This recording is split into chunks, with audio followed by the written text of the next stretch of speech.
Scroll through your phone for 5 minutes. What do you see? You see the highlight reels, the rented cars, the designer logos, the VIP tables. We are living in a culture of performance.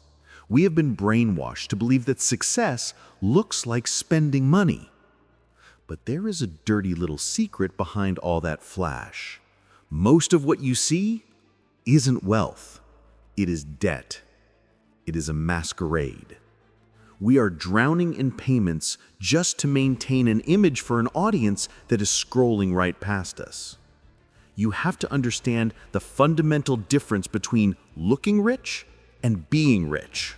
Looking rich is a liability. It is buying things that lose value the moment you touch them. It is high maintenance and high stress. Being rich? Being rich is quiet. It is financial freedom. It is assets that pay you while you sleep. Real wealth isn't the Ferrari in the driveway. Real wealth is the ability to quit your job tomorrow and be perfectly fine. Real wealth is owning your time, not wearing your net worth on your wrist. And ask yourself, who are you doing it for? Why are we working jobs we hate to buy things we don't need to impress people we don't even like? That neighbor, that old classmate, those strangers on the internet, they don't care about you. If you go broke trying to impress them, they won't be there to bail you out. They'll just move on to the next show. Seeking validation from people who don't matter is the fastest way to the debt trap.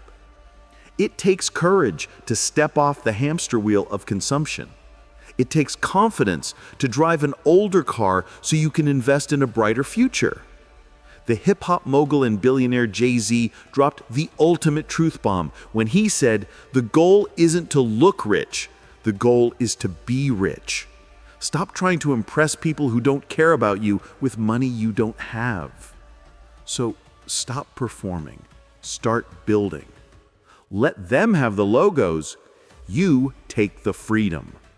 Build a life that feels good on the inside, not just one that looks good on the outside.